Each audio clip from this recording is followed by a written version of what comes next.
ఇవాళ భారతదేశంలో ఏదో వింత జరిగినట్లు ఇప్పుడున్నటువంటి కేంద్ర ప్రభుత్వం సంబరాలు జరుపుకోవడం, మేము గెలిచినామని చెప్పేసి మాట్లాడడం అని అంటే ఇది కేవలం దోపిడీ అన్యాయాన్ని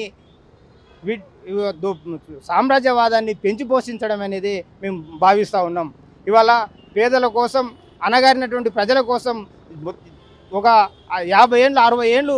వాళ్ళ జీవితాలను త్యాగం చేసి ఏదైతే కలగన్నారో ఒక నిజమైనటువంటి ప్రజాస్వామ్యం భారతదేశానికి వచ్చినప్పుడే ఈ దేశ ప్రజల విముక్తి జరుగుతుందని చెప్పేసి పోరాడినటువంటి పీడిత ప్రజల పక్షాన నిలబడినటువంటి వ్యక్తులను చంపి ఈ దేశంలో అధికారంలో ఉన్నటువంటి ప్రభుత్వాలు సంబరాలు చేసుకోవడం అంటే భారతదేశం మొత్తం సిగ్గుతో తలదించుకోవాల్సిన పరిస్థితి ఉన్నది. కాబట్టి ఇవాళ